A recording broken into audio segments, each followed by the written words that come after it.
All right. Well, let me convene our regular meeting of the Burlington Planning Commission for Tuesday, July 12th, 2022. Welcome to everyone who's here. First item on our agenda is the agenda. Are there any changes? Not any from staff.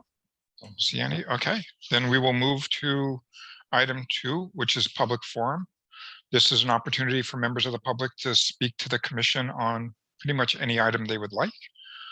We do have 2 items on the agenda, and if you're speaking to one of those, you may want to wait till that, but you're welcome to speak now as well.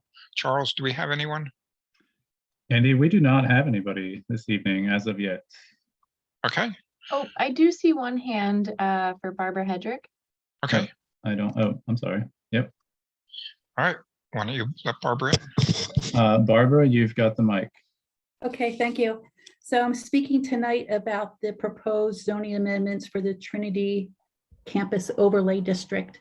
And my first request is having to do with the question, are you considering zoning amendments, some zoning amendments that will apply to other parts of the institutional district? If you are, I think those zoning amendments should be postponed until later when you can actually advertise an agenda item that clearly communicates that they would be relevant for areas of campus and not just the Trinity campus. And that's because Ward 6, a good portion of it is beside the Redstone campus. And so the zoning amendments that apply to other overlay areas would affect a lot of people in Ward 6, but they aren't going to be paying attention to the Trinity campus zoning. And the only reason I bring this up is when Megan presented page 24 of her PowerPoint presentation on June 23rd, the verbal words indicated, public serving grocery stores, public serving coffee shops, structured parking as things that you might be considering for zoning amendments to apply broadly across campus as part of this body of work. And that really raised red flags for me because my impression from the agenda item is this was clearly focused on the Trinity campus. Moving on, I want to talk about a couple of other topics. One of the slides, page 19, says that the steep slope overlays requires a geotechnical analysis for development suitability. So why not ask UVM to do a geotechnical analysis on the back or the rust-colored areas in your Trinity overlay map so we can determine what development is possible there? It seems like a bad idea to lock into a small 450 or 500 beds without knowing, is there a possibility that we could build back there? And is this plan that UVM's proposing limiting the number of beds that can go on the Trinity campus? Next topic has to do with the numbers UVM showed you. First, they listed 3 projects they built. One was a 699 bed dorm on campus. They failed to mention, this is on page 7 of the presentation from June 23rd. They failed to mention that this dorm replaced the shoebox dorms. So instead of, it's not adding 699 beds to campus, it only added 300 beds to campus because they replaced about 400 beds. So the other thing about UVM's numbers is UVM's totally focused on undergraduate enrollment and undergraduate housing, but there are 1,700 graduate students plus 490 medical school students. Add these 2 together, that's 2,150 students that are not in UVM's analysis of housing demand and supply. So the 2,100 students are a really important part of this, and I'm asking you to please ask UVM in future housing supply and demand analysis to include those 2,100 students. Also, graduate students are going to increase. This is because right now university is a R2 research institution. It wants to become a R1 research institution. There are metrics that need to be met to become an R1 research institution, and that includes having more graduate students. So the graduate student enrollment is going to increase, especially the PhDs. And since 2009, which is the year that UVM uses as a base year, there has been an increase of nearly 300 graduate students. You add this to the almost 800 undergraduate increase for the same time period, and UVM has increased its total degree-seeking student population by more than 1,000 students. But UVM's only added 863 beds. So in other words, it added fewer beds than it did students since 2009, which is the complete opposite of what it's portraying in that slide it showed you. And in closing, I ask you to consider, please, a condition of the Trinity Campus zoning amendment that a cap be set on the maximum number of UVM degree-seeking students that are allowed to live off campus. That's it. Thanks so much. Thank you. All right, we'll next go to Sharon Busher. Hi, Sharon. If you're there, welcome.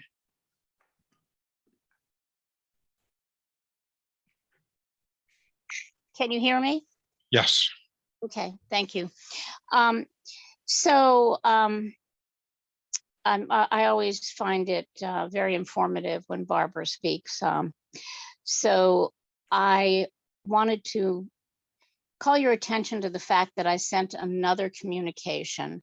My first communication stands as stating concerns and regarding the proposed initial request about setback height and massing.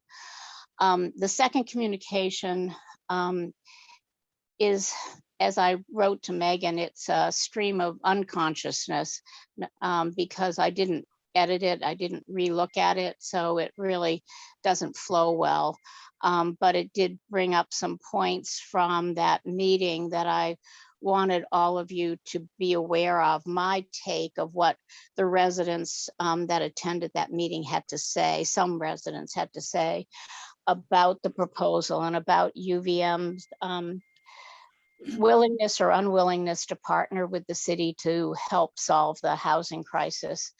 So I hope that you had a chance to look at it, and in that, embedded in that, and I bolded it, was the real desire, a request, if all of you haven't had a chance to look at the video of the meeting on June 23rd, I really would value you looking at that, because each one of you will pull away or draw your own conclusions. And I need all of your collected minds to understand what was said and understand how best to proceed. So I just wanted to bring your attention to that. The other thing is that, as you know, you passed to the City Council Ordinance Committee the steep slope ordinance, and I've been following that, and their meeting was yesterday at a very inopportune time for working public at 2:30 in the afternoon. But having said that, I came to realize by the questions that the committee asked that this ordinance is important, but it really doesn't move us that much forward. It doesn't really change the potential to develop on a site. And so I know listed in one of the potential drawbacks or maybe restrictions on Trinity campus is the steep slope ordinance, but I would beg to differ. I would say that that ordinance has no impact because the size, massing, and weight of any development that UVM would put on the back of their land would have to have an adequate setback in order to not be detrimental or cause problems to the slope. So I don't see that as a real deterrent or something that really modifies or drastically changes their potential on the campus. And coming to that conclusion, you know, the current buildable area is 40%, and we're proposing 60%. What I would respectfully ask is that, you know, sloped area isn't considered buildable. So I'd really like to know what area really is considered buildable, and then have that filled in at 40%, just, you know, just willy-nilly, and then have it covered with 60%. So we all get a sense of what we're talking about. I think it's sometimes misleading when you mention acreage that sometimes is not buildable. It leads you to believe that it would be less densely covered. And I think it's only fair to understand really what is being proposed. I'm not really speaking against 60%, but I like to be an informed person, and I like to know what is being proposed. And I'm a visual person also. So if you would please maybe come to some agreement that that could be provided for the residents, I think that would be incredibly helpful. The rest of my comments have been stated in my communications. I look forward to this conversation. And I really do want to say that, you know, I am concerned about their proposed setback and height and massing. And I think there's a way to address all of that and still allow them to accomplish what they want to accomplish. And I did touch upon in my communication the grad student, the med student population that I think would find it incredibly attractive to live at Trinity campus. Thank you. Thank you, Sharon. All right, next we will go to Bob Butani. Thank you. I have one very small comment, and that is the apparent continued bobbing and weaving by UVM as to what's going to happen to the approximate 3/4 of students that choose to leave once they reach their junior year. Burlington, as is Vermont, I've been reading the latest 7-day newspaper articles, has a severe housing crisis. What happens when, if it's 400 beds, so 3/4 of those students eventually leave and descend on to the Burlington housing market? And UVM, it's like, I don't know, trying to grab a greased pig. They just keep bobbing and weaving, and you can't get a straight answer out of them. I would hope that we could push them in that direction and to specifically state, what are they going to do? What is their plan? Or do they have a plan? Do they care? Thank you. Thank you. Thank you. We have a few folks in the attendees list. If you would like to speak, if you wouldn't mind pressing the raise hand icon at the bottom of your screen.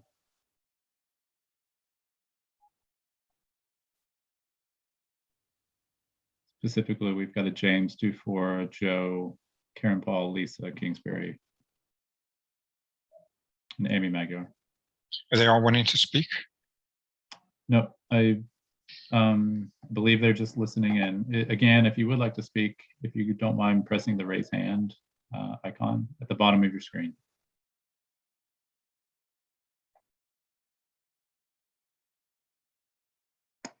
Right, Andy, it looks like everybody else is just here to listen, so. Okay, thank you. Then we'll close the public forum. We're on to the chair's report. And just very briefly, we're in a new fiscal year. And one of the things that we'll need to do, and probably have this at our next meeting, is just our reorganization. So we'll have that on our next agenda to deal with the Planning Commission reorganization. That's it for me. Item 4 is director's report. Thanks, Megan. Andy. That was actually the main thing I was going to mention as well, that this is our first meeting in fiscal year 23. As we mentioned just before we got started officially, this is our first meeting without Bryn. I did talk to the clerk's office about the fact that they are advertising for applicants for that position. And we're hopeful that at some point, late this summer or into the fall, we could have a new member of the Planning Commission appointed to fill out the rest of Bryn's term. So we'll be waiting to hear more about that in the coming months. But otherwise, yes, we normally do a reorganization meeting at one of our meetings in July. And that is an opportunity for the commission to nominate and elect a chair and vice chair, and to nominate members of both the Planning Commission as well as DAB and DRB members to join you on your standing committees. Ordinance Committee being the primary committee that engages with the other boards. So be thinking about that, and I'll talk with Andy about timing for when we'll schedule that reorganization meeting on one of your upcoming meetings, particularly if you want to wait until we get a new commissioner or not, but there will be more about that soon. Good. And then most of the other updates that for the work that our department has been doing that we want to share with you are actually the agenda items for tonight. So I think that's it for me for tonight. Good, thank you. Then we're on to item 5, which is proposed CDO amendment, UVM Trinity campus zoning. All right, I'm just going to share my screen. So we will start with the Trinity campus zoning amendment, an update for you all on kind of where we are with this issue. This is a carryover item you'll remember from our last meeting that we weren't able to get to. As we start this discussion about Trinity campus, we also wanted to just take a few seconds to talk about how this connects to some of the bigger picture housing issues that we're going to be working on, and that we hope to be able to give you more of an update on in the second half of our meeting tonight as well. So you've seen this before, and you know that the Trinity campus zoning amendment has been prioritized as part of the housing action plan from December, which helps us set targets for seeing new housing created in the city, as well as investing resources in supports, particularly for some of the most vulnerable who have special housing needs in our community. Charles, if you want to switch, and if you want, we could probably actually switch back and forth if it's a little bit easier from a flow perspective. That's fine with me. Really quick, wanted to make sure that the Planning Commission knew about a resource that our data team in our department has been helping us develop in order to not only understand how we're progressing towards the goals that are in that housing action plan, but also just to understand some of the key metrics that we often are interested in understanding about our housing market in the city. So this is a screenshot of the housing dashboard that Nancy Stetson, who's one of the data analysts, has helped us put together, that presents information about new housing units that have been created in the city, kind of where and in what year. And the next is a screenshot of a bit of the dashboard that just provides some information about changes in housing cost. So there's some really interesting and dynamic information here about how sales prices are changing. You can look at different property types, as well as some information about cost of rent. There's information on this dashboard about housing quality. Some of you are aware of the COC inspections that Bill Ward and his team does for minimum housing code. And there's some other information about kind of who is living in housing in the city. So definitely encourage you to explore that dashboard.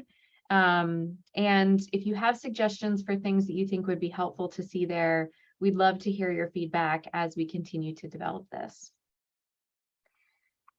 We also have updated on our website, there's a link here to a page that talks about all of the other initiatives that are part of this action plan that our work is kind of tied to. And the green bullet points here just provide updates on what's happened since this action plan was announced back in December. So you can see that there have been a number of actions that have been taken, particularly on the side of investing in initiatives to help us address our homelessness challenges, expand the capacity of the coordinated entry program and provide some additional staff expertise to help support community efforts around housing, as well as some, finally implementing some voter-approved allocations to our housing trust fund that help us to really expand and leverage the creation of permanently affordable housing resources within the city. So again, just a link there if you're interested in learning more about those other initiatives and what's been happening over the months that we've also been talking about our zoning amendments. So that brings us then to the work that we are doing. And I think since our last meeting or our last couple of meetings, I just wanted to highlight that if the commissioners or any of your neighbors or friends are asking you about these topics that we're discussing, if you're looking for more information to refer people to, Charles and Sarah have been helping us build out really robust sources of information, and in some cases, opportunities for feedback on our website. So definitely encourage you to take a look at, there's some links here that go to our planning department webpage where you can refer people for more information right now about the Trinity campus and the South End Innovation District work that we're going to talk about tonight. So that brings us to our Trinity campus update. As we had promised to you, we wanted to take this opportunity to share a bit of a recap about what it is that the Planning Commission will be considering as far as potential zoning changes for the Trinity campus, and share an update with you about some of the things that we've been hearing in a number of different meetings and settings about this issue, and then kind of tee us up for discussions in the near term that will provide an opportunity for us to get into the weeds. For both the Trinity discussion and the South End discussion that Charles is going to walk us through, we definitely want to hear tonight from the commission if there are any other specific questions that you have or issues that you think that we could help provide some additional information around as you get further into the weeds in thinking about specific zoning ordinance amendments that we could be talking about. So this is an opportunity not only for us to share with you what we've been hearing, but for you to let us know what else you need to hear in order to make your decisions that are coming up. So the previous slide that Charles had shared was just a quick recap that as we have been kind of discussing and getting ready to talk about the Trinity campus amendment, this amendment has also been discussed in a couple of other settings as well. The Ward 1 and 8 steering committee in particular has done a really excellent job over the winter and into the spring of organizing and inviting UVM and city officials, and I think Alex and Emily may have attended a meeting as well, planning commissioners, to come and participate in panels talking about housing issues that are important to the neighborhoods around the campus, and trying to get a variety of perspectives on what is ahead and what opportunities we have to address the current housing challenges we're experiencing as a community within those neighborhoods. So we've had a lot of great opportunities to talk in a pretty detailed way at those NPA meetings about this, both UVM's intentions for Trinity campus, as well as some of the concepts for zoning for the Trinity campus. I know you all will remember that you've been hearing feedback during a number of your meetings about issues to consider for the Trinity campus. And we also held this public meeting on June 23rd, which is going to be the focus of what we'll share tonight, that was specific to the goals that UVM has for Trinity campus, as well as potential zoning amendments that the commission will consider. As we've been talking through these issues, you'll remember that we've talked about a number of goals that I think are shared by the institution and the city in terms of how we consider how the Trinity campus can move forward. And I do think it's important just to speak to a question that was presented in the public forum, that all of our discussions have been about Trinity campus. A lot of questions come up when we talk about these goals and about Trinity campus's role within the broader campus community. But all of the work that we've been doing, and particularly when we talk about zoning amendments, have been focused on opportunities for the Trinity campus specifically. And I do want to just acknowledge and apologize if there's been anything that our department has shared that has provided or presented some ambiguity about that issue, that it was not our intention, and that we really are truly focused on the Trinity campus. So in the context of these goals, we have also been talking through, on the next slide, Charles, a couple of specific requests that the Planning Commission has heard from UVM about potential changes to mostly the height, setback, and lot coverage that apply to a portion of the Trinity campus that's within the Trinity Campus Overlay Zoning District that could help facilitate the implementation of some of the additional student beds that they would like to be able to provide on campus. So this is just a recap of those specific requests that you've heard. And on the next slide, I think, is an illustration of some additional detail that we talked about. I think it was a really helpful conversation that we had as a planning commission to help draw some parallels between what's being requested for Trinity campus and other parts of the campus, particularly on South Prospect Street on the Redstone campus. So this was some additional information that was shared in our public meeting to just help illustrate particularly the setback and height requests that UVM has shared with us. So getting into what we've heard about this, I think to kind of go in the order of those goals that we have talked about, during our last meeting, we attempted to share a poll with the attendees that gave them an opportunity to share with us their thoughts on kind of how they would prioritize some of these goals for the Trinity campus development and for an ultimate zoning amendment. I think it's important to note that not everyone had a version of Zoom that would allow them to participate in the poll, so we were only able to hear from about half of the attendees. But many of them had indicated that one of their priority goals for the Trinity campus was to really help promote additional student housing beds on campus and on the Trinity campus. So we heard through the course of a number of these discussions and during that meeting in June, a general level of support for the idea of increasing on-campus beds on the Trinity campus. And I should say not only support for, but kind of a feeling of the urgency and the sense of the need for there to be more beds on campus. But we did hear a lot of questions and some concerns about the idea of revisiting the zoning to enable more beds on campus. These are things that you've heard during public comments as well. Some questions about how these new beds ultimately fit into the plan for Trinity campus and the plan for the campus in the larger context, and how it addresses both historic and planned enrollment trends at the institutions. There have been a lot of questions about kind of who UVM anticipates to house in these additional beds and whether the additional capacity on campus can help impact off-campus housing supply pressures. And ultimately, some other questions about whether there is any authority that the city might have through zoning to get into greater detail about kind of who lives on campus or what specific housing commitments might look like. So this is in the context of general support for more housing on campus. There have been a lot of concerns about kind of the nuances of what that ultimately looks like.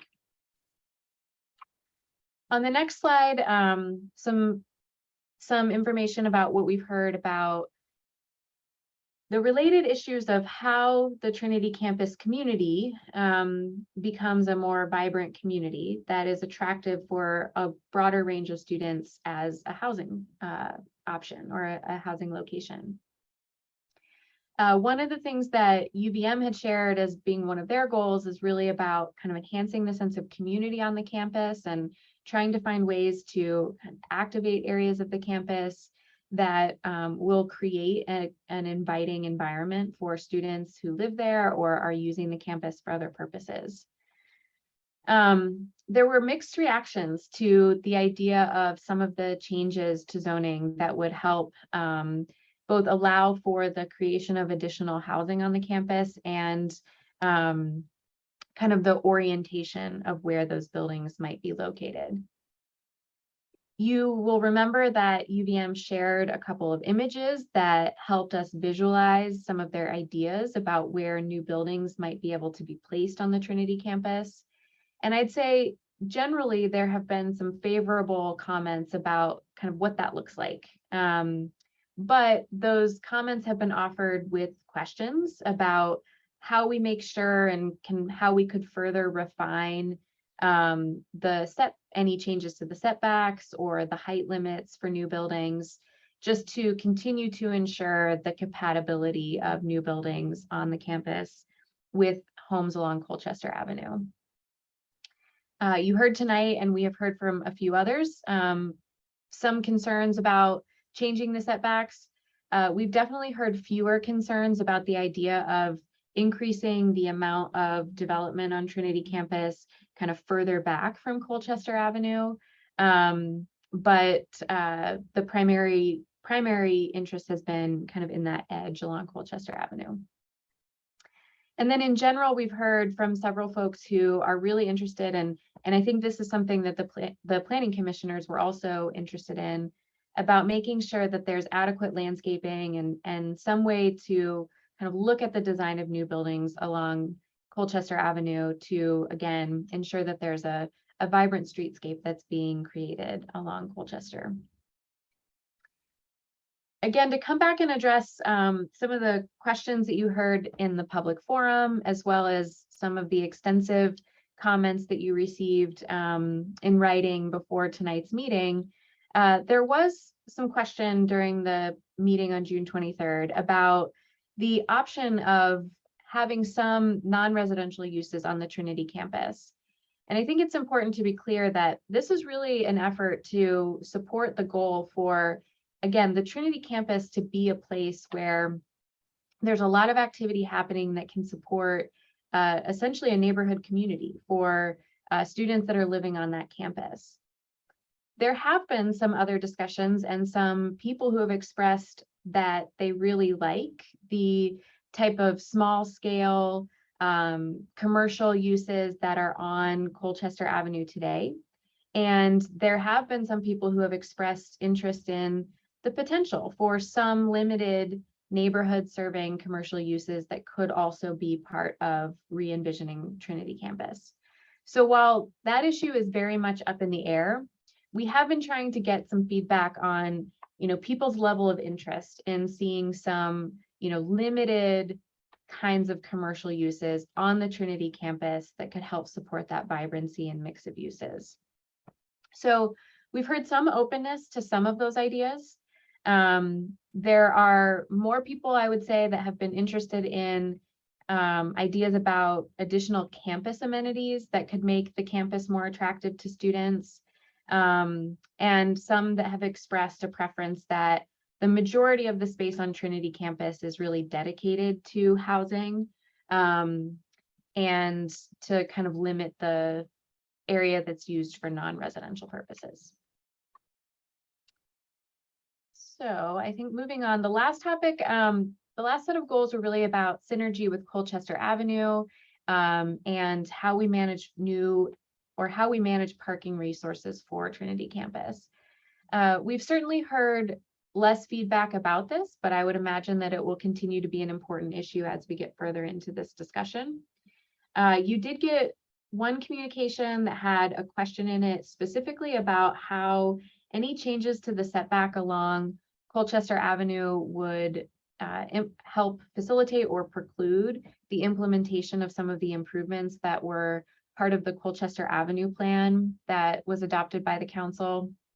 And the question was specifically about whether an intersection improvement that would include a roundabout at East Avenue would fit. I don't see any reason why that wouldn't work, but just wanted to make sure that you were aware that that was a question that was part of this discussion. And ultimately, I think that there has been a general sense of support for not increasing parking on the Trinity campus, but there are questions just about how any new development on the Trinity campus will ultimately fit into the institution's overall parking management plans and where and how they'll address those needs. So as we move forward from here, I think it's important to illustrate or to highlight a couple of topics that I expect that we as a commission will want to really dig into more and will need to dig into more. The first is one that Sharon Boshier actually mentioned in the public comment, but really trying to wrestle with this issue of the right balance between the setback and height limits on the campus and our goal to see UVM take on a larger share of their student housing needs on the Trinity campus. You've seen this image on the right a number of times before, but really just helps kind of illustrate some of the constraints that we're working within. The yellow kind of box that frames from Macaulay Hall to Mann Hall and towards the back of the campus is the Trinity Campus Overlay Zoning District. So we've talked before about how this overlay district does not apply to the entire Trinity campus. Certainly the institutional zoning district does, but when we're talking about how to kind of fine tune the zoning for the Trinity Campus Overlay District, we're talking about just a subset of this area. UVM has been pretty clear that they are not looking to add new housing in what they refer to lovingly, they say, as the ears of the Trinity campus. So the area where the cottages are and the kind of green space behind the cottages, and the area that includes 50 Fletcher Place and the Ira Allen School. So their focus is really on this central area, again, between Mann and Macaulay Hall. They've also talked about and went into some more detail in our public meeting about finding a balance between the uses of the site for buildings, as well as helping them maintain some level of parking on the campus and have other areas of open space.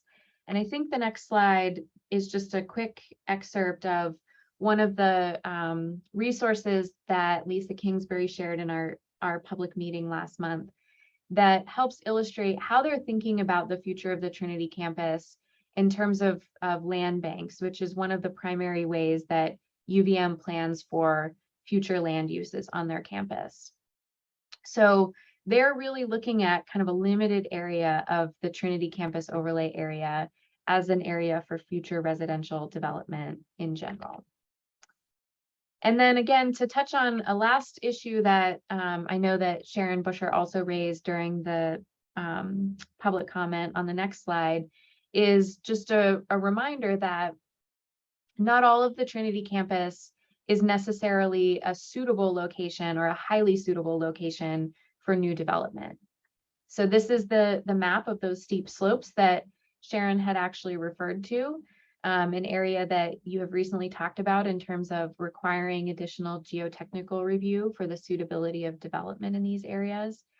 But as we start to piece all of these things together, it starts to kind of narrow in on a central portion of this Trinity campus and ultimately raises the question about what can reasonably be achieved within that area of the campus as we start thinking about things like setbacks and height limits and other constraints on what could be developed. So this will be a big issue that I think we'll have to work through in a lot of detail as we move forward.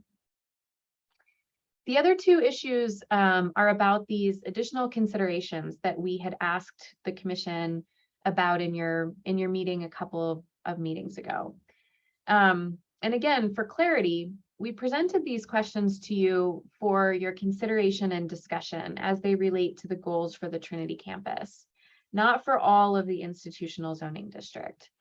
And I would say they're not even a sure thing that we will necessarily change some of these standards. But there are two in particular that I think, we've heard a lot of public feedback about as we have been talking about this over the last few months. And that is the first two bullets here. On the next slide, Charles, if you could go on. The first is that many of our campus overlay zoning districts don't limit housing on the campus in order to really help us facilitate the maximization of housing on the institution's campuses. So the reason, again, that we asked this question of the commission is whether or not there should be a density limit on the Trinity campus is for us to consider how this relates to our desire for there to be more campus housing specifically on Trinity. And I've already talked about this issue of whether some small kind of non-residential uses could or should be enabled. Trinity campus is already a place where we have allowed through zoning some of these uses to be in the institutional zoning district. And in fact, in other parts of the institutional zoning district, certain non-residential uses are allowed, like I'm trying to think, art galleries or takeout restaurants or other kind of smaller in nature and kind of commercial uses. Some of them are commercial uses, but Trinity campus is a place where the zoning has already said we may actually want to see a slightly higher level of accommodation for these types of uses, but we only really want to see them in existing buildings. So the reason we raised this question is, again, in thinking about what our potential and opportunities are for the future of the Trinity campus, is that what we want the zoning to say? Do we want those uses to also be just as accommodated in new buildings as in existing buildings in order to help us facilitate that kind of vibrant mixed-use campus community? And then the final issue, looks like if you go back one, actually, Charles, I think the final issue that we have started to kind of tee up that we'll talk a lot more in detail about in our upcoming meetings is just this question of to what extent can or does the city have a role in thinking about future, you can stop, it's all right, in future kind of campus planning objectives and enrollment needs and expectations. So we'll dig in a little bit more about what might be possible in terms of complementary kind of planning standards that can help build on the joint institutional parking management plan process. Sorry, Megan, I'm just trying to get back to where you were. That's all right. I think I'm all set. I think those other Okay. slides were just there in case they were helpful for reference. So Got it.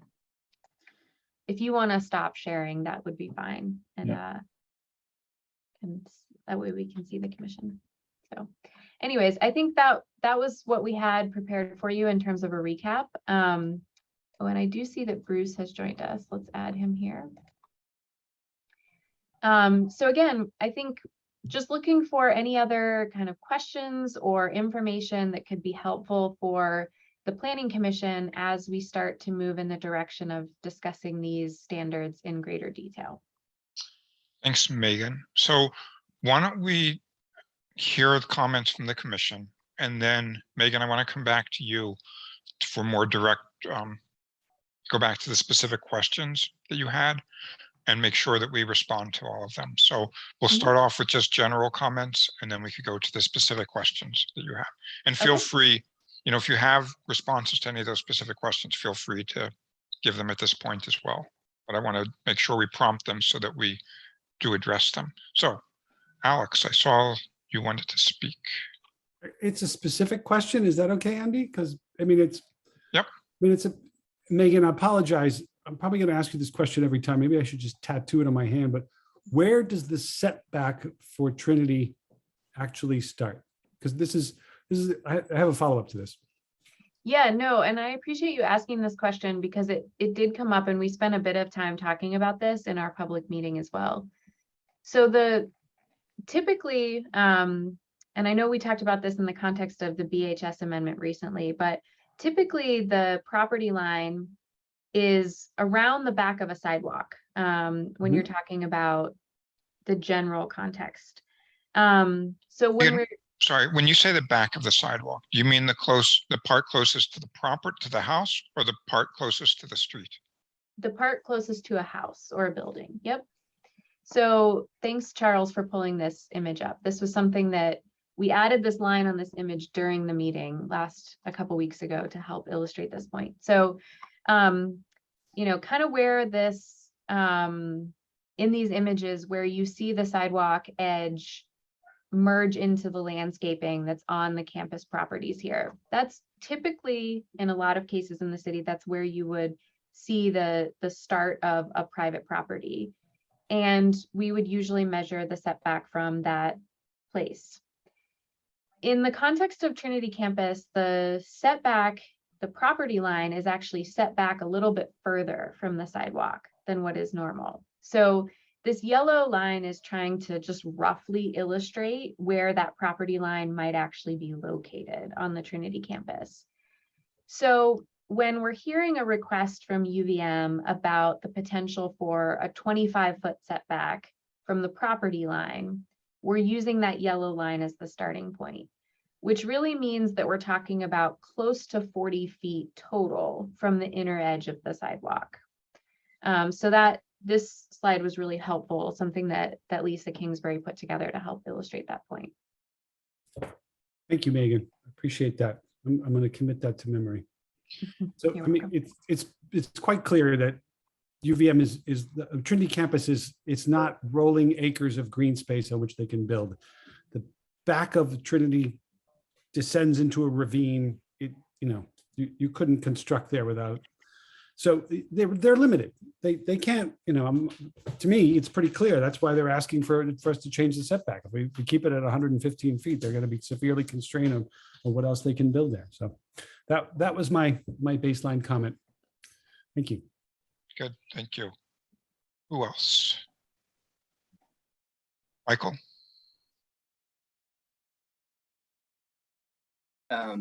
One data piece I think would be helpful and also speaks to some of the other city plans is kind of like a walk shed from the Trinity campus, just like going on Google Maps, it's a little over a mile to say City Market. To the center of campus, it's about 2/3 of a mile.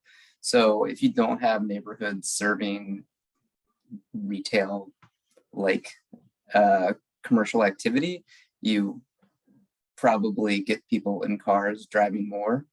So I just note that as access to amenities is probably going to reduce vehicle miles and reduce the need for parking. So it's sort of a virtuous cycle. So I think that would be helpful in sort of showing how far it is to walk to other amenities would be helpful for that discussion. The other thing I have, and I know you have it in here, Megan, is I just continue to think that a housing management plan analogous to the parking management plan is the right way to address some of the questions about a master plan and the like. I think it just needs to be real time, and situations will change with the university. And in some ways it seems funny that we would have the parking management plan without the housing management plan, just given the disparate impacts of each. Not to say parking is not a big impact on a neighborhood, but housing is a huge impact on the city as a whole. So I think it'd be great if we could somehow craft something that looks similar. Thank you. Anyone else?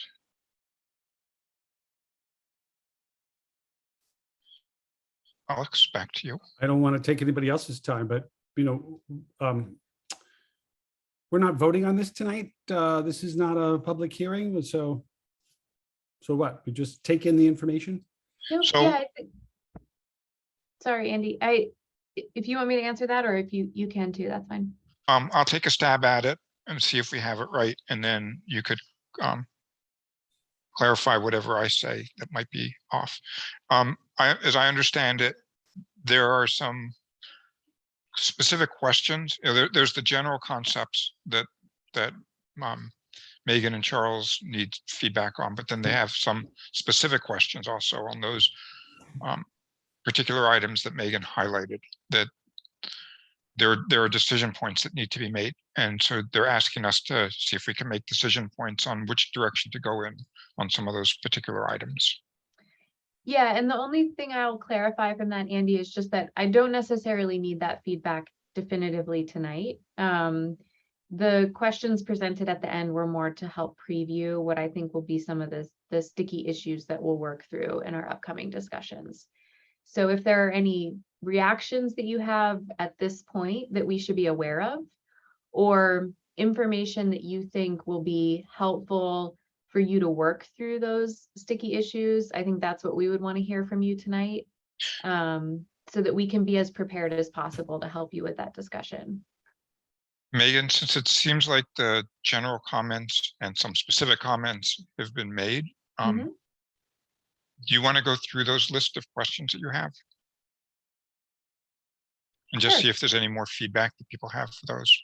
Yeah, Charles, if you wanted to share the screen again, I think the slide that shows the key topics.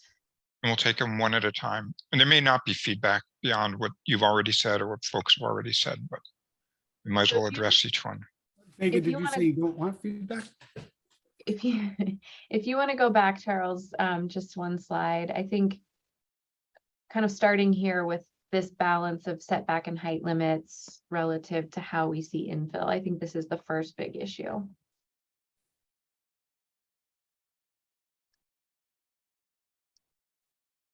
So you've been proceeding with what you've been showing us. And so really are we looking for something different than that?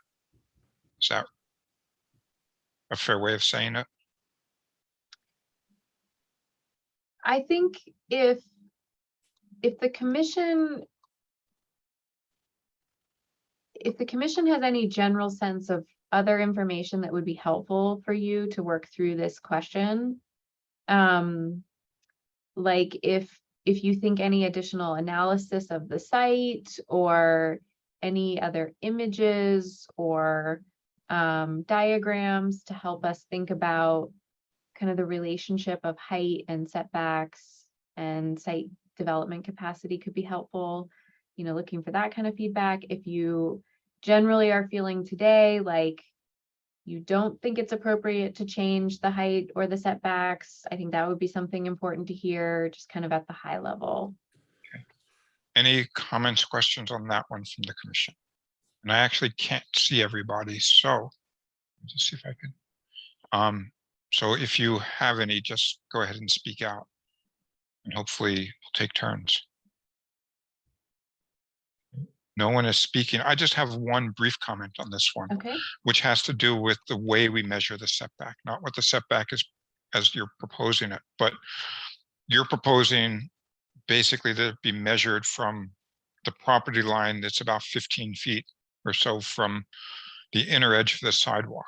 That while, as you explain it to us, you know, we get clarity on, but I wonder if because of the uniqueness of where we're measuring the setback from, and that could be confusing for people, does it make more sense to measure it, say, from the curb or from some other line that is more apparent than saying we're measuring it from this point that's somewhere on the property already? Because anyone looking at this would say, oh, we thought that was part of the property. Okay, yeah, I mean, we can look into that. I think I understand that maybe what you're looking for there is just an increased level of transparency about where buildings could really be located. Right. Yeah. And I'm not necessarily suggesting that the substantive piece of it be changed. Mhm. Just the point in which you measure that might be more understandable to more people. Okay, Anyone else on this issue?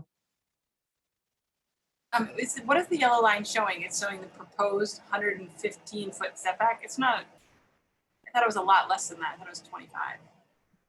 so that's the existing, this is all of the existing 115-foot setback. And the proposed is 25, am I right? Yes, so the proposed is 25 feet from the property line, which is about 40 feet from the street or from the sidewalk.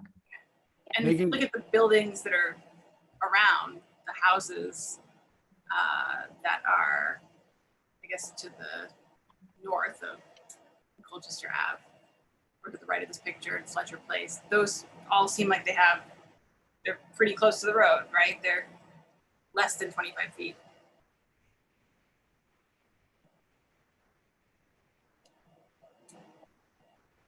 This is a Yes, question. yeah, if that's a question, sorry, yes, they are, generally, and so maybe we could also help with just providing a few more clear diagrams to help us understand where all these regulatory lines exist on the ground and what the sort of existing patterns of setbacks and height are for some of the neighboring properties. Yeah. I Okay, mean, I'm personally, I don't think that increasing the setback is going to have a significant impact on the way that the buildings relate to the street. And I think that's a pretty major thoroughfare. And I'm really reluctant to ask for a greater setback because I think it is going to have it's going to cause significant limitations to where the buildings can be and how they can be built. And there's some other things going on in this lot, some other public good. There's green space behind the buildings. There's a wooded area. There's other features that I think other Burlington residents will enjoy and other neighbors enjoy that might be impacted if we change the setback requirement. So I do think having a wide, they do have a pretty wide sidewalk further down Colchester Avenue, the hospital, which is really nice that they put in, and something like that, some wider sidewalks would be nice.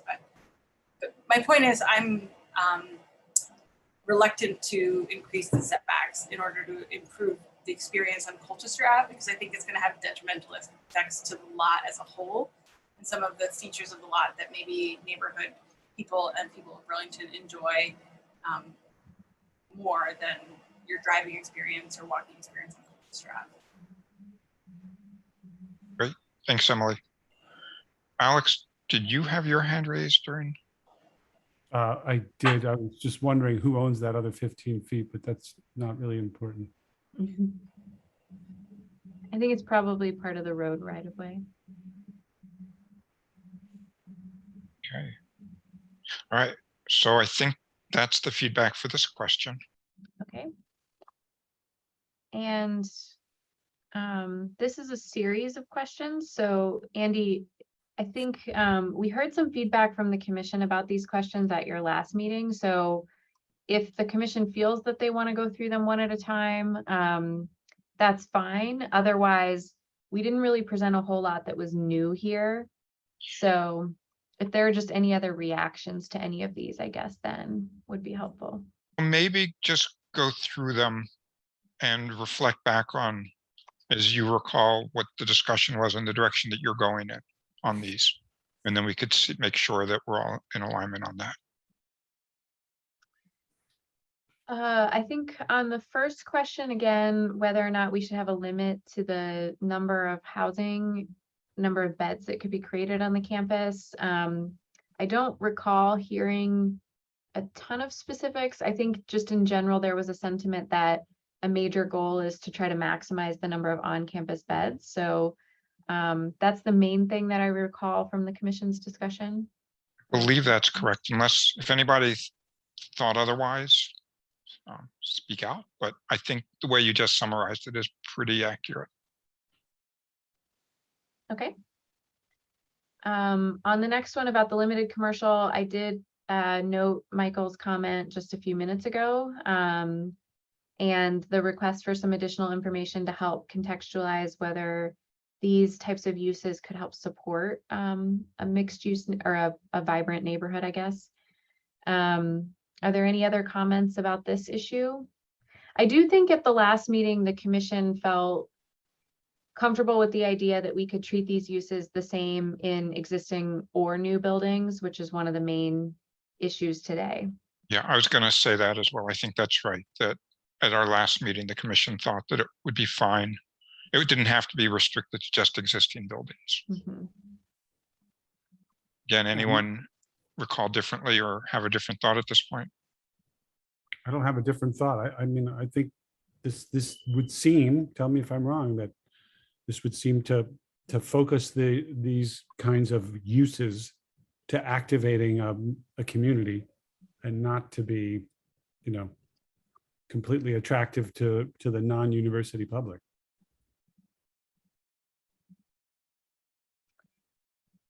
Yeah, I mean, the ordinance is not specific that they have to only be used for and by No, the university, but yeah. I can think of a couple coffee shops on campus that are, they're in Central Campus. There's one in Davis Center and there's one in the new business school. And like, those are for foot traffic. Mhm.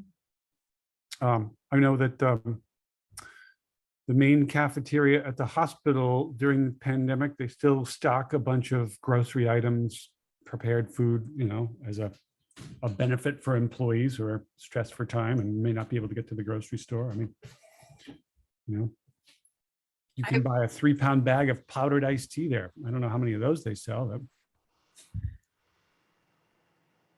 I second what Michael said in that, if we allow those uses in this area, it's going to reduce people's reliance on cars. And frankly, I think that people in the neighborhoods around it will also have a coffee shop to go to and maybe a local convenience store or a lunch spot that's nice. I guess I don't understand what the downside is of allowing uses like that. And I live in a college neighborhood surrounded by college students, and there are some nice amenities because of that. Like we have a burrito spot, a bar at the corner. It's nice. Okay. Sounds like we're all pretty consistent with that viewpoint. Okay. So we need a creamy stand, in other words. Yeah, we need to definitely make sure that's in the use table. All right, creamy stand, defined as not soft serve. We'll make sure that happens. Yeah, we'll have a density check on ice cream. Ice cream, no. Creamy stand, yes. All right, so the next question then is about the threshold for development on the campus that requires major impact review. We talked about this last time, that Trinity campus has a lower threshold for when projects go to the DRB for major impact review than other areas of the institutional zone. And one of the questions here was just about whether, again, in the context of trying to help the institutions with their housing obligations on campus, if we want to continue that standard at a lower threshold or make it more in line with the underlying institutional district. I don't recall that we talked about this at the last meeting. I'll kick this one off and just say, I don't know what the right size or number or density would be for the DRB review for major impact. But what I will say is this is where we want them to do this kind of work. And so it seems like it would be contradictory to say, we want you to build more housing here, but if you build more housing here, prove to us that we can handle more housing there. And I think that's a decision we're making up front, that this is where we want housing and that kind of development. Yeah. So again, I don't know what the right number is, or what the dimensions ought to be before you kick in the DRB review for that, but I would err on the side of this is what we want. And so make it more in that direction than trying to be more restrictive. We can provide more information about what the thresholds are in other areas of the city so that you can have that information for discussion. On this. Okay. Alex? I think Bruce was first, actually. I can't see everybody on this screen. So Bruce? Bruce, you go. Oh, great. Thanks. Megan, could you provide some other information on the major impact review standards? Because I think further to Andy's point, they may not make sense.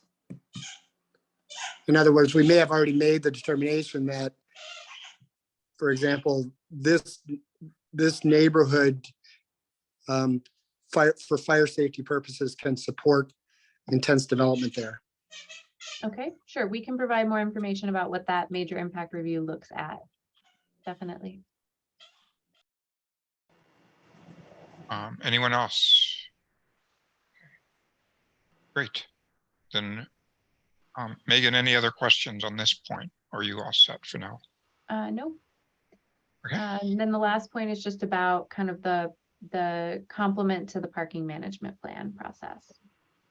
And I'll just say, this piece is very much in development. You know, we're doing research on what this could look like. But if there's any questions that you have about it, I'll do my best to answer that.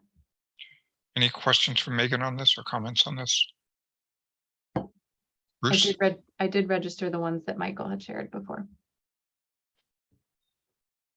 I would hope that this housing development supports a population that does not need a car.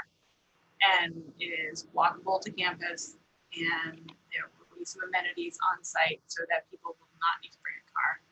And I think in some ways, any parking that we require this to have is simply going to incentivize and encourage students to bring cars. And I'd rather see no parking than worry about what the right parking is. Great, thanks. Andy? Alex? Oh, yeah. Megan, overall growth and development plans for the institutions, does that mean like, you know, their 5-year plan, or what does that mean? What that means is that we continue to hear questions about, you know, what is the overall campus master plan and how do certain parts of the campus, like the Trinity campus, fit into the overall master plan? And then, you know, just lots of questions again about enrollment, historic and planned enrollment changes or academic program changes and what that can mean. So we just hear lots of questions about that whenever we talk about the specifics of Trinity. Thank you. So here's my comment about the whole Trinity discussion that, you know, I think this plan is good. I mean, you know, the setback is 40 feet. You know, we could talk about what's in the use table, or should the facades be, you know, varied, you know, but a university needs to grow and change. And if they can enroll more students, then maybe they should. But you know, Trinity doesn't exist in a vacuum, and sort of UVM is kind of behaving like it is in a vacuum, or Trinity does. And Bob Boutani beat me to it. You house 400 new undergraduates at Trinity. In 2 years, they're going to go downtown and look for housing. And so it's like pouring gasoline on a fully involved structure fire. Like, there needs to be a solid commitment, a tangible commitment on the part of the university to somehow, you know, fix, or not fix, but alleviate the housing crisis we have in Burlington, and whether that takes the shape of, you know, housing more students on campus. I mean, one of the attractions for undergraduates to attend UVM is that they can live off campus after 2 years. I mean, I know this, I've been told by former students. It's a great feature of going to school in Burlington.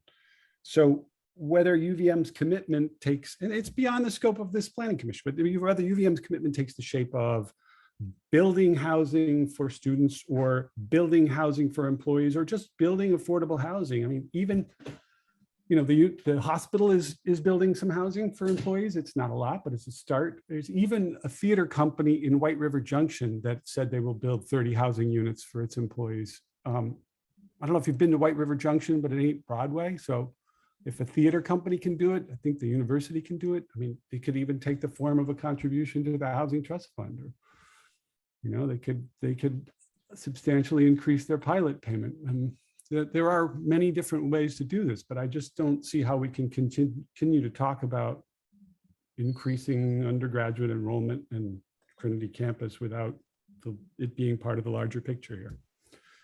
End of sermon. So I want to just follow up on something you said, and then add one more comment as well. In terms of like change, Alex, you talked about, and we've often heard that students really like to be able to move off campus after their second year, which is the way it is right now. What all it means is changing. The reason people like that is because it's the way that it is, and it's the way that it's been for a long time. But I mean, a lot of us may remember Spring Fling that used to happen in, I think it was in early April or sometime like that, right around when classes were over. And the students used to all, you know, congregate, jam pack on the corner of Main and Church Street. And the city started doing away with that some years ago. And I mean, I think I was on the city council then. And I remember when we were doing that, we got a lot of complaints from people saying, that Spring Fling was a really, really important part of the experience at UVM and probably at Champlain College as well. And I also was on the council or on the planning commission, I forget which one, a few years later. And some other issue came up that people were so against changing. And no one at that meeting, none of the students knew what Spring Fling was. So it wasn't anything that anyone was attached to anymore because it had been, 2, 3, 4 years since then. And whatever the thing was that we were talking about at that meeting, those few years later, which, no one wanted us to change because of how important it was to students. I mean, I forget again what it was, but that change was made. And I don't think we've heard any complaints from anybody in the last 10 or 15 years over it, because now things are the way they are. They're not the way they used to be back then. So in terms of changing the whole way of looking at it, yes, today, because of the way it is, people like the opportunity to live off campus after the second year. If that were to change after a couple of years, no one would even think that it's an issue. Like, we don't hear anybody saying, or very few people saying, we think all students should be allowed to live off campus, because the way it is, you have people there for the first 2 years, and that's just the way it is. So change can happen. You may get pushback at the beginning for a year or two, but especially with colleges, the people change there, every year, and it only takes a couple of years for something to become a really distant memory. So it's just not impossible to change, as you're suggesting. And I think that's something that's really important here, just for us to all keep in mind. Okay. Oh, and the one other piece I wanted to add was in terms of, and this isn't so much with Trinity campus, but the comment was made about making sure that graduate students are included if we're looking at, the student population at UVM and potential growth or anything like that, is we should be mindful of the impact of the graduate students. And I'm not suggesting we shouldn't have them, I'm not suggesting whether it should grow or not, just as we're looking at impacts, they have an impact as well. And so we should be mindful of that. Any reports should be mindful of that as well. Anyone else? Nobody ever complains about grad students. No, but they do take up a lot of space, obviously. And, that's not necessarily a bad thing, but again, it's just to be mindful of. Anyone else? Okay. All right. Megan, back to you. Oh, that is it. Those are the questions that we had posed for you. This just elaborated on a couple of them. So Charles, I don't know if you want to stop sharing the screen just for a few minutes.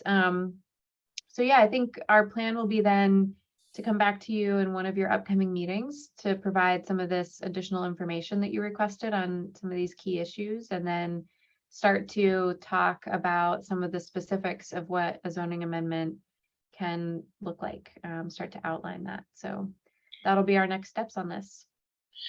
Great, thank you. Any final questions or comments before we move on? All right, again, thanks, Megan, thanks, Charles. So we'll close out that item and move on to item 6, which is housing initiatives update. Yeah, so this is sort of a continuation. So all of those slides that Megan shared at the beginning before she got into Trinity, are very much the context and the background to what I'm going to share here on the South End Innovation District. So just, keep that in mind. There's an underlying current of an acknowledgement that there is, a need for all sorts of housing in the South End. And, as you discussed, and as well sort of recap, I think this core middle area of the Enterprise Light Manufacturing District has been sort of identified by a number of folks, including some of you all, for housing. So yeah, so what I'm gonna do here is update you on the work that we have done to date, and also sort of provide a summary of some of the sort of public engagement that we have conducted across various platforms. So again, you probably remember that's really the key question here is, at the core of the enterprise light manufacturing district, what is known as the potentially the innovation So district. is- Charles, your Yep. voice is, at least for me, coming in and out. So I'm Okay, not su- I'm going to stop my video in case I've got bad connectivity. Is that any better? I think so. Okay, right. So the sort of key question here is how can these large surface parking lots and other underutilized sites near Lakeside Avenue, on Lakeside Avenue, be re-envisioned to really become, a new vibrant place that sort of builds on the heritage and the existing sort of character, but allows for the sort of continued growth of the burgeoning innovation economy, and perhaps even becomes a new space for homes in the South End. So just to recap you on what the area is we're talking about. So this differs a little bit from, I think, the last time you were presented about the Innovation District, and I'll again recap that in just a moment. The big difference in this working boundary that we're using is that, dealer.com and the apartments just to the south of there are not included in this working draft. We have been asking the public and engaging with stakeholders, and we'll be doing that with you, asking about the sort of boundary of the district and what it should be. But this is the sort of working boundary. So again, just to express that the impetus and the catalyst for the Innovation District does come from Plan BTB South End, which I think was adopted in 2019. And this quote up top sort of gets at the crux of a really important conversation that was had at the time, and that I think is still being had about housing and whether or not this area of town, which has traditionally been a sort of core of the city's industrial land, should be, at least in part, converted to housing uses. So again, I think this is going to be a big point of discussion once we, start sharing with you the draft. So these next few slides, I'm just going to sort of update you, recap what David White presented to you on the Innovation Light Manufacturing District and this concept for an innovation. So today, obviously, there is an ELM district that is one large district, spanning from the rail yard down basically to the highway. And David presented a concept for anywhere from 3 to 6 sub-districts, which I'll sort of detail for you here. So he first, spoke about an arts district at the north end of the existing Enterprise Light Manufacturing District, so just to the sort of northeast of the image, the map. And David was very explicit, and I think you all were as well in your discussion, that the prohibition of residential uses in some of this area, in all of the area, should continue, but there should be a sort of fine tuning of existing zoning to allow perhaps a broader range of uses. And obviously, it goes sort of without saying to you all that this arts district is the core of the arts and maker sort of character of the South End, and to the extent that it's possible, any future zoning amendment in this portion of the Enterprise District should further facilitate the growth and development of those sorts of spaces. So the second area here, in sort of in the middle in dark red, is the Innovation District, and which is what we're going to be talking with you about probably the next couple of months at least. So again, drawing back from Plan BTB South End, the concept of a new mixed-use employment center that focuses on incubating and growing emerging technologies, much like at Hula, is at the core of this. And another key component is, given the existence here of very prominent brownfield sites, Superfund sites, such as general contamination, there's an opportunity to sort of use development to facilitate the cleanup of these sites and the ecological restoration of the area itself and the area around it. It's probably important to note here that the barge canal is not within the Enterprise Light Manufacturing District. It is kept in conservation, and it's not proposed to be part of an innovation district. However, obviously, we have been looking at ways that development could facilitate a healthier barge canal area, whether that's, stormwater or improved capacity for some sort of public use on down the line. So the third area that David focused on was further down south, south of Flynn, so the light manufacturing district.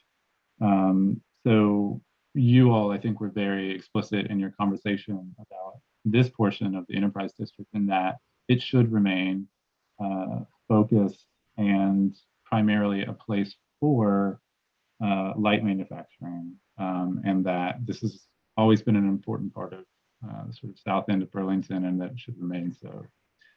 So housing, again, is not contemplated, at least now, in areas 1 and 3 here.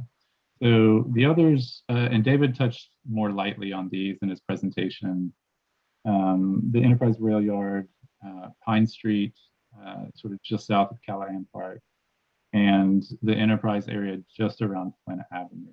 So again, housing not necessarily, not really contemplated here, but perhaps some mix of uses that could support sort of neighborhood-oriented retail, hospitality, that sort of thing. So in just reviewing, you may recall your discussion on this. These are the sort of 4 bullet points that I think summarize your conversation. You did discuss the boundary and spoken in some detail about how, excluding some areas on Pine Street might be appropriate. And I think that's reflected in the amended sort of working boundary that we saw earlier. And again, this focus on surface parking lots has been a sort of constant throughout the work. And another, I would say, important part of that conversation that you all had that has very much informed our own work is whether or not development should be regulated here by a form code or some degree of form code. And I think there was sort of general consensus that yes, there needs to be some regulation of the form of the district, but not too much and not too prescriptive. And I think Emily, made the point that, given that this area is such a blank slate, to prescribe a form code would be inventing from thin air a place that does not exist. And so to the extent that it's possible, I think you all sort of expressed a desire to see development play out in the way that it wants to from a design perspective. So with respect to housing, which was obviously, again, a very big part of the conversation, there was an acknowledgement that there is a lot of demand in the South End and really in Burlington generally. The chart that Megan showed earlier, this 10-year projection of housing needs in the city, estimated something like 1,250 residential units. And, just given the size and capacity of this core area that is the South End, that would be the South End Innovation District, it's likely that even with keeping height limits where they are today at 4 stories, you could probably generate, half of that demand within the South End. Obviously, if you start talking about additional height, you get more units. I think Eves also spoke about the sort of feasibility, and Michael about the feasibility of residential as opposed to perhaps office space, which I'll touch on in just a second. There was quite a bit of discussion about whether housing should be a primary or a supportive use. Again, and I think this harkens back to the long-standing conversation in Burlington and elsewhere that in converting, industrial land to residential use, you simply increase the rent so much that housing could potentially take over as a use, and that there was some sensitivity to that. Also some sensitivity to whether or not housing should be allowed only in new buildings, or should we go as far as saying existing commercial and industrial buildings should be able to be retrofitted for residential use. And the last sort of bullet that I think you spoke on was office use. And Eve's, I think, provided the foundation for this conversation and saying that the South End office market, at the time at least, and it'd be good to hear from Eves and others, this is still the, the feeling is that the South End housing market, the office market was strong and remains strong. The Maltex building being an example of an office building that is fully occupied. And there was also just a more fundamental question about whether or not new office space is feasible. What is the demand for new office space? There's obviously, I think, an acknowledgement, and there was in your discussion, that the downtown office market has suffered a good bit, especially since the pandemic, and perhaps the South End is the more desirable location for office in Burlington. So just to sort of conclude the recap of your discussion, David presented the concept that there would be an initial South End Innovation District zoning amendment, which is what we're presenting on tonight and what we've been working on since that discussion with you all back in 2021. And then subsequent to that, a separate amendment or multiple amendments for those remaining additional portions of the enterprise.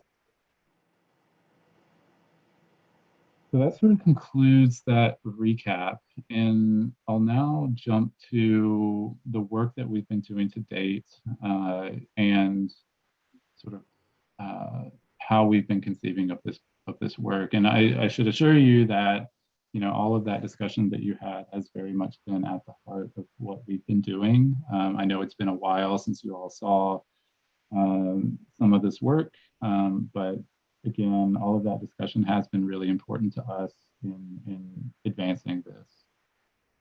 So again, we sort of see the Innovation District, again, drawing from its genesis in the South End plan, with the more recent imperative that housing be developed in more portions of the city, and that the South End, this core of the South End, could be a place that could accommodate a good amount of the city's residential demand.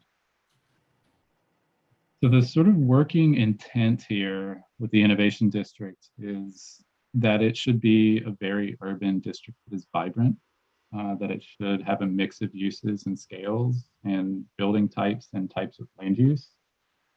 It should or could be a place for potentially hundreds of new homes. And again, that number, may sound scary to some members of the public, but we're talking about dozens of acres here in the Innovation District, and just given that capacity, there's no need for housing development to be in such scale that it is so sort of out of character, I think, with much of the city of Burlington. It should be a district where arts, light manufacturing, and office can coexist in harmony with new residents. I think there's been a lot of discussion with the public about a clear acknowledgement that in any residential neighborhood, folks are going to want amenities. They're going to want to be able to walk to work, that sort of thing.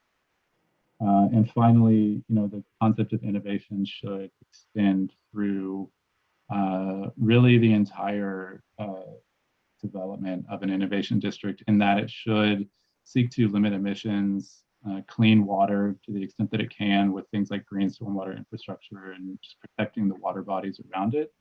And it should generally just foster a healthy ecosystem.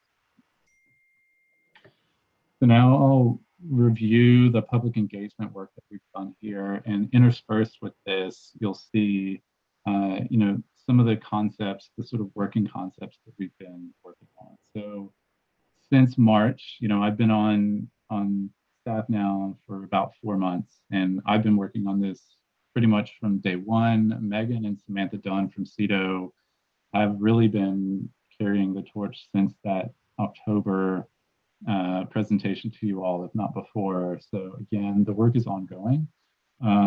Since March, there have been 3 Ward 5 NPA meetings.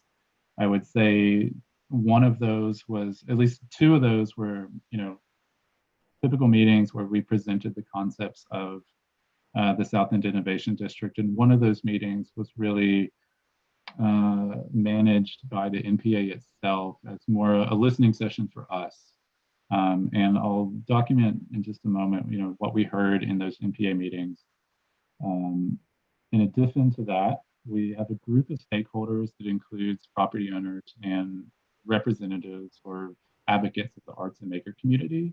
And we've had a number of meetings with those folks, either individually or in some as a group, to talk in more detail about specific issues, specific properties.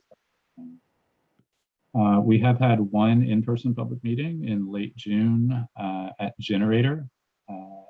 Had a really fun time, and we replicated that public meeting in a virtual setting last week over Zoom, and we used a really cool tool called Miro, which is a nice engagement app online.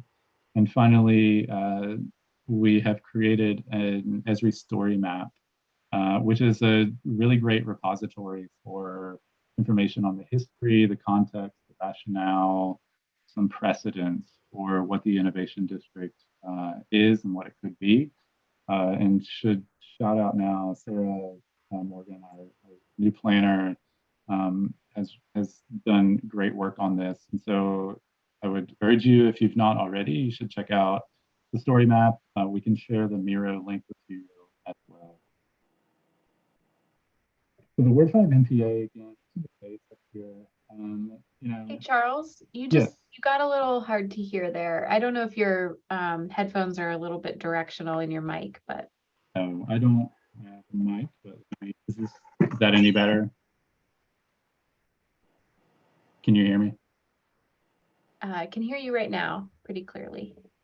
Okay. Stop me if you can't hear me. I'll try and go on. So we did hear a good amount about the Barge Canal at the NPA meetings. And again, the Barge Canal is not part of the Innovation District, but there was, I would say, a lot of concern about the future of the Barge Canal and how the Innovation District might impact the future of that site. And really, I think a desire within the community to have the site continue to be sort of naturally regenerated. We also heard a good amount about the Champlain Parkway, which, as you know, will run straight through the future Innovation District that is created, and general concern that it could perpetuate some car dependency, but also an acknowledgement from members of the public and from our DPW, Public Works, that the parkway as it was envisioned in the 60s is very different than the parkway as it will be constructed. It will be a very low speed 2-lane road with a multi-use path along the side. And so we'll sort of continue to look at how the Innovation District fronts onto the parkway. Housing was a key topic within the NPA meetings. We did hear, I would say, increasing support for the notion of housing in the Innovation or the South End. There was some discussion of whether or not that housing could be equitable. And of course, the city's inclusionary zoning requirements will be a component of any future zoning amendment.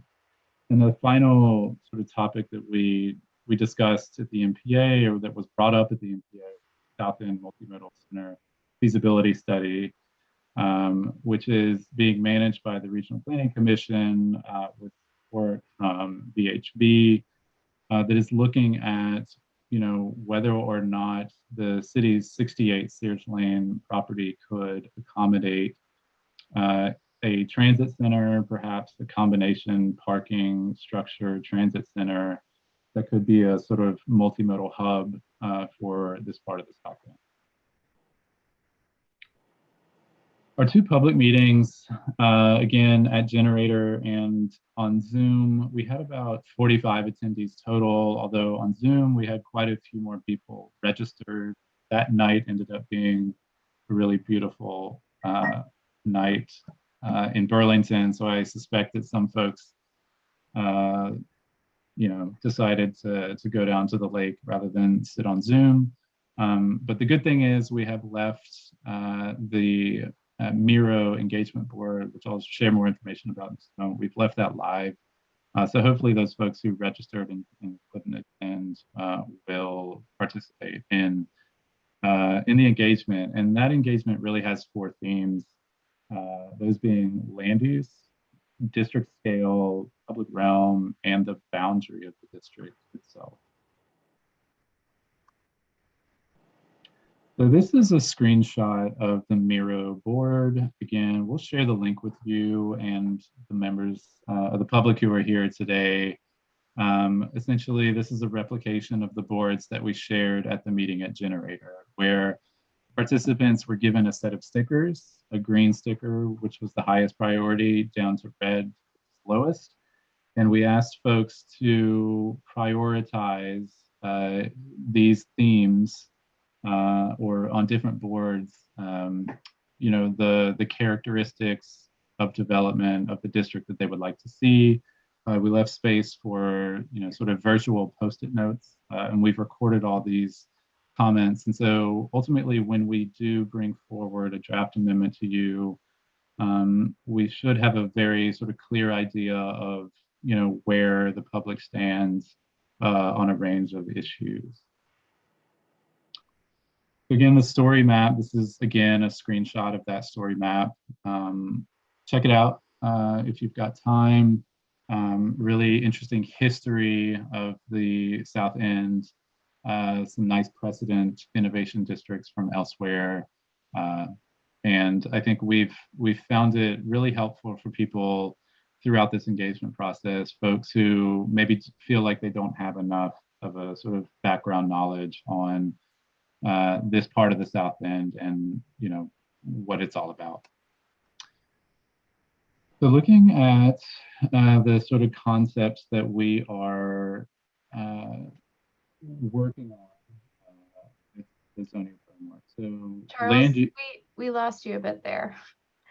I must be Sure if having. you're noticing any patterns to what's happening.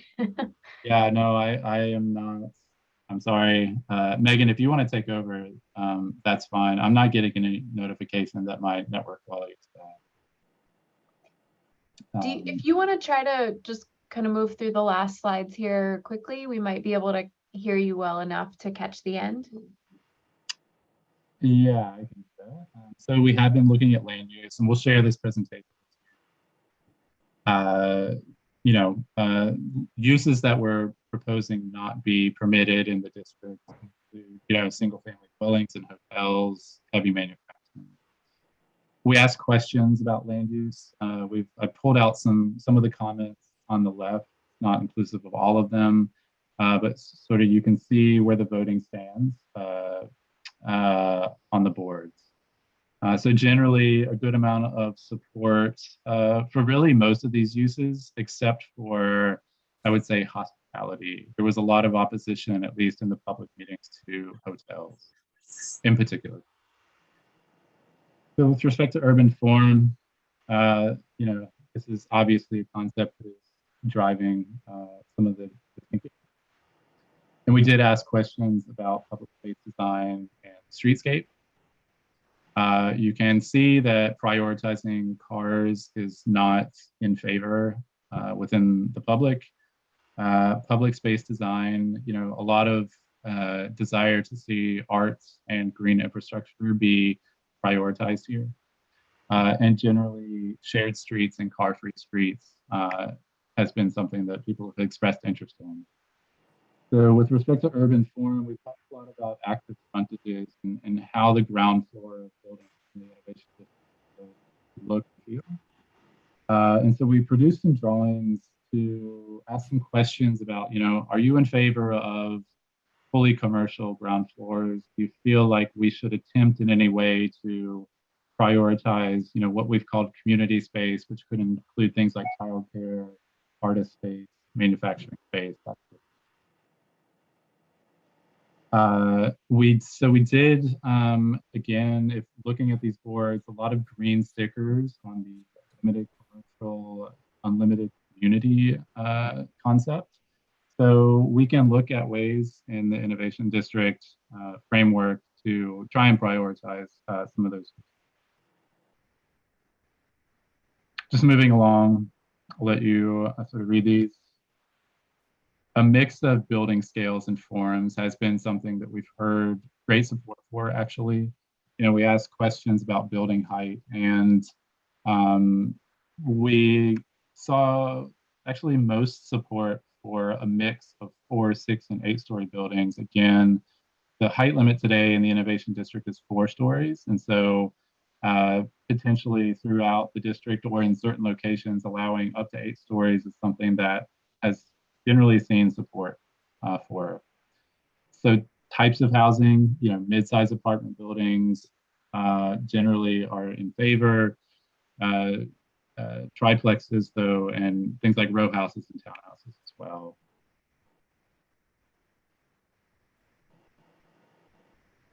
So just concluding here, we're here tonight, and later this month and in August, we'll bring forth a draft zoning amendment to you and potentially some additional engagement events to be determined. And again, the idea is that this zoning amendment would be adopted by the end of the year. So that's it. That's all I've got for you on the South End. Thanks, Charles, and thanks for working through that, even though we're having some audio issues. I appreciate that. Yeah, thank you. Is there anything that you're looking for us on this tonight, or is this just an FYI for us tonight? I think given the time that we have tonight, this is mostly an FYI. We really wanted to bring this issue back up to the Planning Commission's the forefront of your thinking, since it had been some time since we last talked about this with you as a group, to tee up both some of the considerations that we'll get into, as well as to let you know a little bit about what we've been hearing about them. So mostly just for information for you this evening. And we'll get into it in more detail in coming discussions. Okay. Great, thank you. So we're all set with this item then now, Alex? I can skip it because it's not super important. I just thought it'd be interesting to hear from the commercial leasing guy who's a member of this commission, like, what is the demand for retail? What is the demand for office? Like, it'd be great to activate those ground floor spaces, but what if those markets are not, you don't want them to be empty either if you require them to be retail or something. That's all. Yves, that was kind of a question directed at you if you're there. No, I can tell, Andy. I mean, here's the reality, you guys. The South End, what's going on right now in the downtown office market in particular is that people don't want to be there anymore. It sucks. They walk outside of their offices, they walk to their cars, they don't feel safe. And so the peripheral demand for office space in the South End has not gone down. If anything, it's just gone up. That doesn't necessarily mean that there's a demand for retail, because there's already a fair amount of services in the South End that are really, what they need. So, the whole concept, I'm personally in the spirit of full disclosure, I don't believe in the concept of imposing retail on the ground floor everywhere. I think in certain places it makes absolute sense. In other places, it doesn't at all, and it'll just be empty forever. But, I think this is one where we're gonna have to tread fairly carefully, because I understand the demand for housing, and I do support the idea of looking at it in the South End.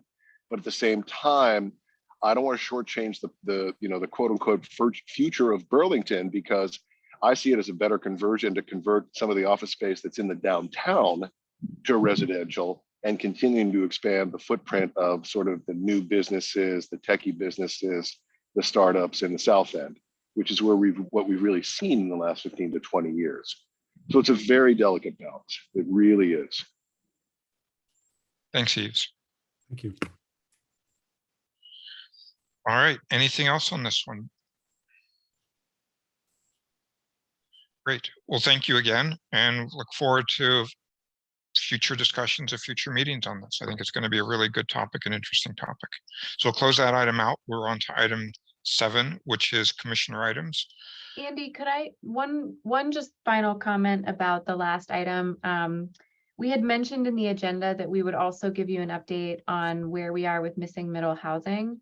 So I won't spend a ton of time on that at this point tonight, other than to say, we will share the slides that Charles and I presented to you tonight. And there are some at the end about missing middle that outlines some of the work that we have already been doing, some background studies that we've been doing, and outlines a schedule for you of some of the major parts of that project that we anticipate starting late this summer and early in the fall, specifically with some community events this in August through October. So you'll see some information about that as well in the slides that you're welcome to reach out to us with any questions about.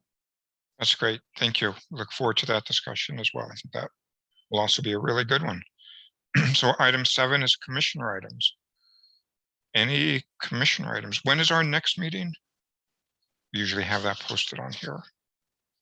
Oh, apologies. It will be on July 26th. Great. Okay. And we do tentatively have an executive committee meeting scheduled prior to that. So I'll reach out to you, Andy, and Bruce and Eves to make sure that that still works for you. Okay, good. Thanks. Any other commissioner items? All right, then we're on to item 8, which is minutes and communications. Is there a motion to approve the minutes and accept the communications? I would move that. I'll second. Motion by Alex, seconded by Emily. Any discussion? All in favor, raise wait, your hand. hang on. Oh, sorry. I had a Yes. slight edit to the communications. I didn't check the tape, but I know what I likely would have said. Just wanted to add into the minutes that there's a comment attributed to me in our discussion of transitional shelter, where it says he does not support the institutionalization of temporary housing for homeless individuals, and instead, as I think I've been clear about, supports permanent supportive housing. So just would note that for the Just in minutes. addition to that statement then. Yes, thanks. Okay. Great, thanks for that clarification. And with that clarification to the minutes, any further discussion? Seeing none, all in favor of the motion, say aye or raise your hand. Aye. Any opposed? We have our minutes and communications, and the final item is adjournment. Motion to adjourn. Motion So by moved. Emily, Second. seconded by Michael. Too late, Eves. Damn it. All those in favor of adjournment, say aye or raise your hand. Aye. We stand adjourned. Thank you all. Thank you. Thank you very much. I appreciate all of your patience and engagement with us tonight. I know it was a long discussion, so Always thanks useful. very much. Interesting. So thanks a lot for all of the work that you guys do as well. All right. See Take you in a care. couple weeks. Thanks. Bye. Joe. Bye now.